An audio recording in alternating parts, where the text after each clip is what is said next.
Hi everybody and welcome to today's discussion. My name is Mpho Kashwongo. I work for the British High Commission in Namibia, and I'm joined here by an excellent guest and a friend, I can quite happily say, Dr. Clemens von Doderer. He is the country director of the Hanns Seidel Foundation in Namibia.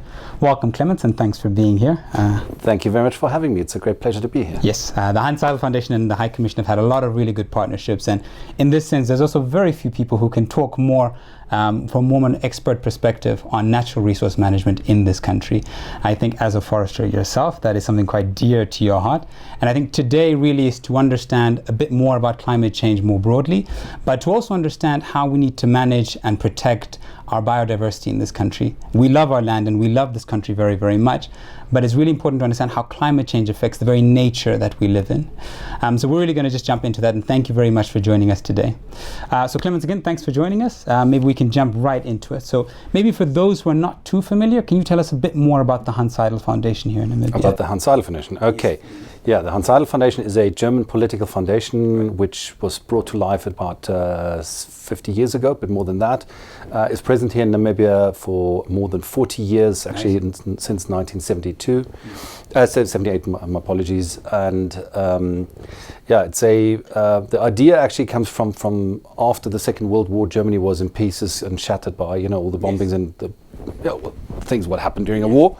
And on top of that, a lot of Germans were still very much indoctrinated by the propaganda of the Nazis. Yes. And so in order to move forward and to adopt the values of democracy, good governance, transparency, anti-corruption, etc., the new German parliament then came up with the idea to found political foundations as a voice to do civic education, voters' education. Something quite a bit closer to the people. Yes, absolutely. So it's not a tool from government, it's a tool from parliament. After many countries actually gained independence, just like Namibia in 1990, there was an effort to support those countries in their effort to become democratic and to also instill those democratic values through civic education, voters' education, but also to support economic development, but also to raise awareness around climate change, environmental awareness, sustainability in a broader sense. Yeah, and in many ways that reflects literally the portfolio of stuff on your website. For those of you who don't know, I was an intern at the Hanns Seidel Foundation, so I know very well what's on their webpage. Thank you. So it's really great to see that you've carried those values on here in country. And I know you've lived in Southern Africa for a while as well. That's correct, yes. I've 7 years in South Africa and about 5 years here in Namibia. And I'm proud to say that my daughter is born here, so technically she's Namibian as well. So the first African in my family. So. There you go. Well done. And counting. And counting. Absolutely. So in that sense, let's shift sort of, as you've mentioned, that the Hanns Seidel Foundation has an interest in climate change, and that's something that obviously the UK is pushing for really strongly this year and going forward. But we're talking today from a really sort of baseline perspective. So if you could tell the viewers, how would you describe climate change? How would you describe it in a way for them to understand? It's actually a very difficult question because climate change is a very complex phenomenon. But to put it in a nutshell, climate change has happened and will happen forever, or as long as planet Earth exists, and probably happens on other planets as well. But us humans, we play a big impact in that regard by using fossil fuels, by using non-sustainable resources, and emitting pollution, emitting gases, greenhouse gases into the air, and having air pollution, and that actually then has an impact on our ozone levels or zone, and through that actually we get more sun radiation on planet Earth, and therefore planet Earth is heating up more, and that's why we're talking about global warming. But at the same time, I would actually, I like the term climate change more, because what we see is actually more extreme patterns. We have longer periods of droughts. Just 2 years ago we had the worst drought in 90 years in Namibia. Now we have got very good rainfall just outside now that it's cloudy, and we expect rain any second. But we also see big storms and floodings and so on, just like in Mozambique a couple of weeks ago. And around the world we actually see that phenomenon, that climate is getting more, the climate has a more severe impact on the environment. More extreme weather patterns are visible. Yeah, exactly that. So, and in that sense, it really is one of the major challenges that everyone has a stake in. I mean, the fact that climate affects all of us. I mean, climate is everything around us, right? It's the atmosphere we live in. And as Clemens said, what we're talking about is how things have changed over the long term. So these really high increases in temperatures, these radical changes when it comes to weather, storms. And you're right, Namibia, the easiest one, of course, is drought. And I remember speaking to quite a few farmers, both in family and outside. And really, it was something completely different. Because I think, if you live on the village and on the farm, you get used to understanding how nature works intuitively. Right? It's not like you always watch NBC every single day to see, yes, this is going to happen. No, you know what's going to happen. You know how things have happened over the years. And it's once, I think, people like that start to tell you something's changed, you should really strike home. And in that sense, it also speaks to the relationship we as humans have with nature. And I know that is something that both you and the Hanns Seidel Foundation are quite passionate about. And in that sense, it's something the UK is also really passionate about, is what is our relationship to nature? And how do we make it sustainable? That there are mutual benefits going both ways. So in that sense, let's shift to sort of more nature specific. So I know you had a really great conference a couple of years ago, I think 2 years ago, and we'll get into that in a bit more detail. But if you could start off by maybe telling us a bit about, what is biodiversity and why is it important to us as people and as Namibians here in this country? Well, biodiversity is obviously is part of our environment. It's the animals, it's the plants around us, and the very resources we live off. And plants are important because they produce oxygen, for instance, which we need to live, essentially. And animals we need, to have food on our plates. So we are really in a symbiosis here between the biodiversity and us humans. And 2 years ago we were talking about that at the conference, about the three pillars of sustainability, which is the economic side of things, it's the ecological side of things, and the social component. So people need to maintain their livelihoods from that very environment and also from that biodiversity. So the richer biodiversity is, the more it is also good for humans because they can sustain their livelihoods.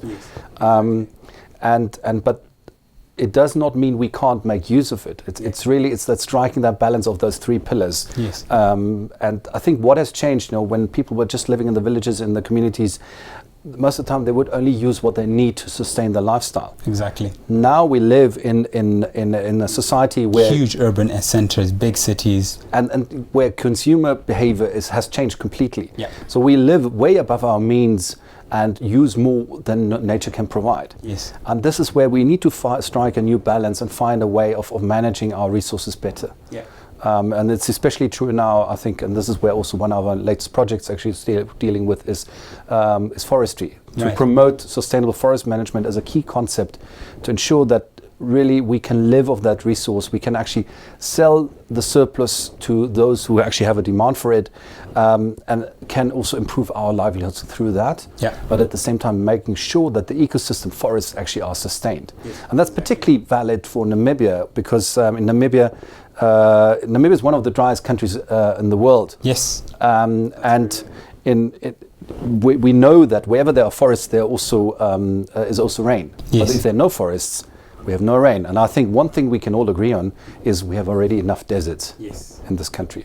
That's definitely a challenge. Maybe do you want to go a bit more into the conference itself and sort of the big projects that you're looking forward to over the next couple of years, where you want to work in the natural resource management space? Because I think you have some really interesting projects, aquaponics, etc., really interesting ideas. Well, our aquaponics project, which is funded actually with funds from the Finnish government, so we have to thank the Finnish taxpayers for that funding, is to support small-scale projects and really grassroots level projects to promote food security, food diversity and nutrition at schools and learning centers, or like vocational training centers, to improve the understanding how food is actually being produced and how you can make it more sustainable. Aquaponic systems as such, maybe to describe them briefly, is the combination is like a small greenhouse where you've got fish tanks at the bottom and at flower beds or garden beds on top, where you can grow veggies and fruits and stuff like that. And let's say the effluent from the fish is actually pumped up into the waterbed of the veggies and the fruits, and the stuff then also is the nutrients are taken up by the veggies and the fruits. So it's like this natural cycle of nutrients moving. And what is interesting about that concept is actually that it actually only uses 5% of the same amount of water which you would find in conventional agriculture. So it's really, especially for Namibia, I think it's an ideal system. What I've learned now in the past couple of days, it is though a relatively complex system, and it's not as easy as you would think. So that learning gap to adapt that technology is quite big. It is, and you need somebody who really is passionate about it and maintaining it on a daily basis. So it's not like you can walk away for 3 weeks and say, let's see what happens. You know, the moment you've got a power outage because the water pumps need to continue working and so on, you've got a problem. The fish would die within 24 hours, and obviously that would make it rather unsustainable. And the other project, which I had already just mentioned, is our promoting sustainable forest management in the Kavango and Zambezi region of Namibia. And you were recently in the newspaper with the speaker?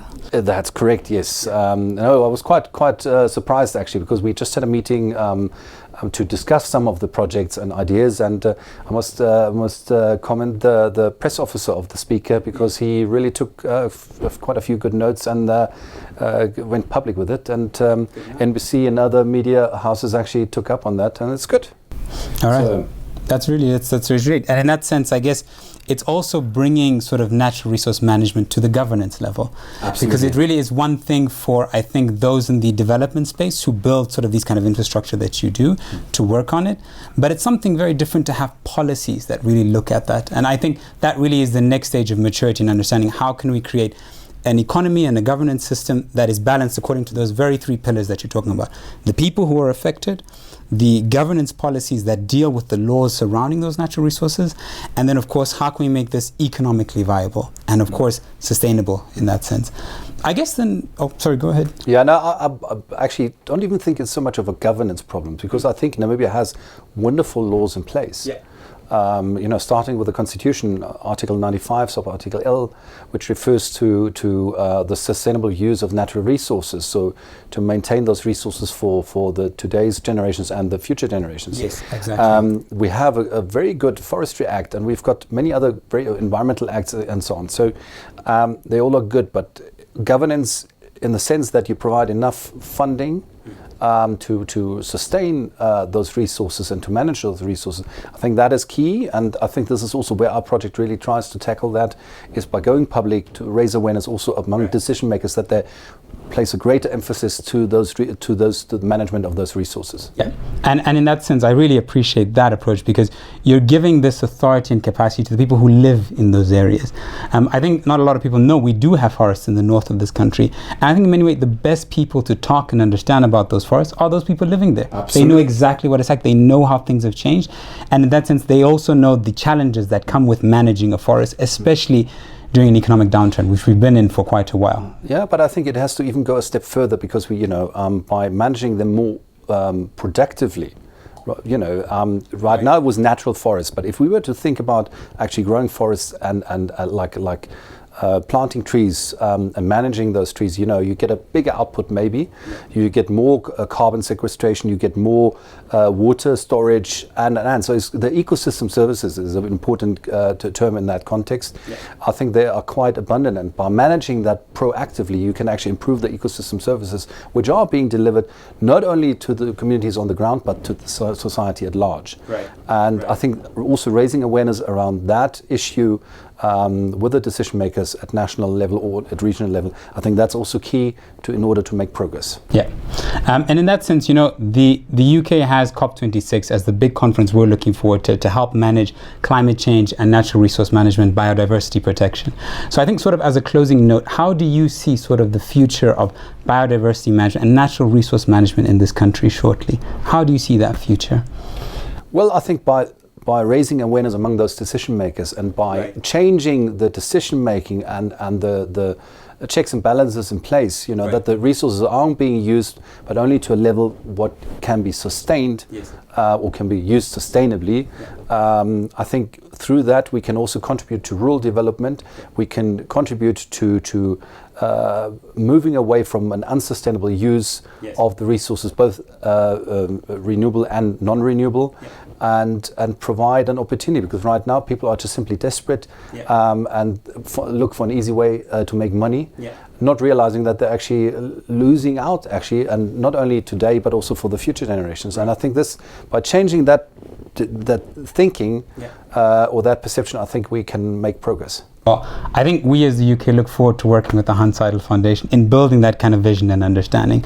Thank you very much, Clemens, for being here with us. And I can see we could carry on with this discussion for quite a while. Yes. And I think the Hanns Seidel Foundation is open to having those discussions with. Absolutely. I think we're here as a partner, not only to the British High Commission, but first and foremost to the Namibian people, the decision makers in this country. And we really look forward to partner up with you, to support you in this mission to become more sustainable and to improve the livelihoods of the people on the ground, but all across all walks of life should benefit from those efforts. And I think we all have a joint responsibility to do that anyway. We're in this together. Yeah. So thank you very much, Clemens, for that. Thank you very much for listening to us. If you'd like to find out more, you can go to hsfnamibia.com. That's the Hanns Seidel Foundation's website. They are in Windhoek, so you can also just pop by and give them a visit. House of Democracy. House of Democracy. If you want to find out more about COP26 and the work the UK is doing, you can go to ukcop26.org. There's a lot of information there. And you can also visit the High Commission here in Windhoek as well. Thank you very much for your time. Clemens, I don't know if you want to give a closing word. I just wanted to say, you might actually find me at COP26 as well. So HSF is going to be present, and I'm happy to be part of a steering committee of HSF International to work on COP26 and to contribute there as well. So I'm definitely going to use Namibia as a flagship example, what we can do to make a difference. Yeah. So while I work on getting my ticket to COP26, I hope to see you on the next video, and thank you so much for listening to us. Take care. Thank you.